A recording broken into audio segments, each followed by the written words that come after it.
এটা সম্পূর্ণ একটা অন্যায় কাজ করা হয়েছে। এরকম একটা নিম্নমানের বাস কি করে আনা হয়, যেখানে এরকম একটা ভালো ওদেরকে মাইক্রোবাসে করে সেফটি দিলে আনা উচিত ছিল। আমরা প্রত্যেকটা গার্জিয়ান করছেন, এখানে তো অনেক ডাক্তারও ছিল। এরা সবাই ডাক্তার, এরা সবাই ডাক্তার। ফোর্থ ইয়ার আর 1 বছর পরে ওরা পূর্ণ ডাক্তার হবে। এটা ওদের মেডিকেলের পার্ট ছিল এবং ওরা ঢাকা ইউনিভার্সিটির আন্ডারে মেডিকেল ওরা কোর্স করতেছে।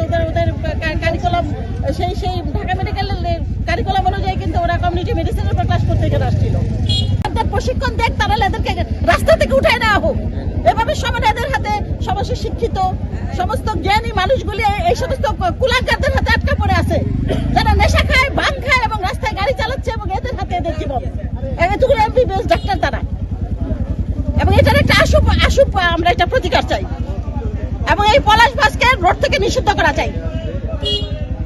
কারণ তারা কোনো ফিটনেস নাই, তাদের ড্রাইভারের কোনো প্রশিক্ষণ নাই, তাদের ড্রাইভারের কোনো রকম তারা নেশা করে কিনা সেটার কোনো পরীক্ষা করা নাই। এই সমস্ত গাড়ি ড্রাইভারদের রাস্তায় ছেড়ে দিচ্ছে এবং তারা আবার এই সমস্ত শিক্ষিত মানুষদেরকে পরিবহনের দায়িত্ব নিচ্ছে। জীবন নিয়ে খেলা। আমরা যখন গণস্বাস্থ্য থেকে ছেড়ে আসি, এই ড্রাইভার হলো হয়তো নেশাগ্রস্ত ছিল এবং খুবই বেপরোয়া ছিল, এবং এই যে বাস দিছে আপনারা অবশ্যই দেখতে পাচ্ছেন এই বাসের ফিটনেস একেবারেই হলো খারাপ। তো ইতিমধ্যে রাস্তায় 3-4 বার হয়েছে যে এমন অ্যাক্সিডেন্ট হতে গিয়েছিল। পরে আমরা ড্রাইভারকে বারবার বলেছি আপনি সাবধানে গাড়ি চালান এবং ধীরে গাড়ি চালান, তারপরেও সে শুনে নাই। এখানে ওই যে 4 রাস্তার যে মোড়টা আছে এখান থেকে উনি যখন সোজা গাড়িটা নিয়ে আসে, উনি হলো কোনো কিছুর সাথে হয়তো ছোট টাকার নিচে পড়ছে, তখন সে হলো ব্যালেন্স হারিয়ে এই গাছের সাথে হলো এটা হলো গাড়িটা হলো লেগে গিয়েছে। তখন আপনারা এতগুলো স্টুডেন্ট জি এই যে এই গাড়িটা দিয়ে আসলেন, মাদকাসক্ত আপনারা বলছেন যে চালক আমাদের কাছে মনে হয়েছে যে সে নেশাগ্রস্ত হয়তো। তাহলে এই গাড়ি দিয়ে আপনারা কেন আসলেন? আমরা তাকে বারবার নিষেধ করেছি যে আপনি সাবধানে গাড়ি চালান, কারণ 3-4 বার অ্যাক্সিডেন্ট হতে গিয়েছে রাস্তার মধ্যে। আমাদের এই 3 ঘন্টার জার্নিতে ইতিমধ্যে আগেও 3 বার হলো অ্যাক্সিডেন্ট হতে গিয়েছে। এই ঘটনায় কয়জন আহত হয়েছে? এই ঘটনায় হলো বাসের যে হেল্পার ছিলেন উনি হলো ওনার হাত বিচ্ছিন্ন হয়ে গেছে, তার হলো বাম হাত একেবারে আলাদা হয়ে গিয়েছে। আমরা হলো হাতটা হলো স্যালাইনে দিয়ে তাকে দ্রুত হলো আমরা নিটোরে পাঠিয়ে দিয়েছি অ্যাম্বুলেন্সে। আর আমাদের ফ্রেন্ড সার্কেল যদি আমাদের ফ্রেন্ড সার্কেলের মধ্যে হলো সামনে 2টা মেয়ে ছিল, তার মধ্যে একজন হলো পায়ে আঘাত পেয়েছে এবং একজনের হাত একটু ছিলে গিয়েছে। আর বাকিরা যেহেতু জায়গা অনেক কম ছিল, আমরা শুরুতেই বলেছি যে ফিটনেস ছিল না বাসের, তো সবাই মোটামুটি পায়ে অনেকেই হলো ব্যথা পেয়েছে আর কি।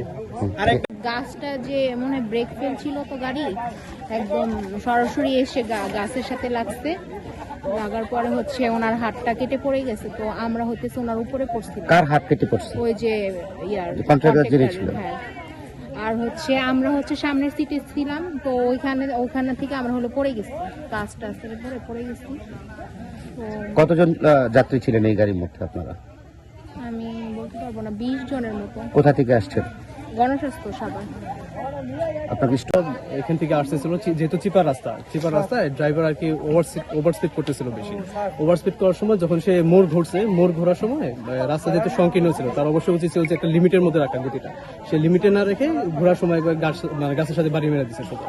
তখন হেল্পার তো সাইডে ছিল, তার হাতটা হলো অনেকটা বাইরে দিকে ছিল, যেন হাতটা কাটা পড়ছে। রাস্তাটা কি খালি ছিল না অন্য কোনো গাড়ি ছিল? রাস্তা খালিই ছিল, অন্য কোনো গাড়ি ছিল না। আপনারা কোথা থেকে আসছেন? আমরা আসছি গণস্বাস্থ্য মেডিকেল থেকে। এখানে কি বনভোজনে আসছেন? আমাদের আরএফএসটি একটা ট্যুর ছিল, কমিউনিটি মেডিসিন, ওইখানে আসছিল। কতজন ছিল? আমাদের প্রায় 60-65 জন। রুটের রেগুলার চলাচল করি। এই যে পলাশ বাসটা, এটা একদম ফিটনেস নাই, একদম বাজে অবস্থা।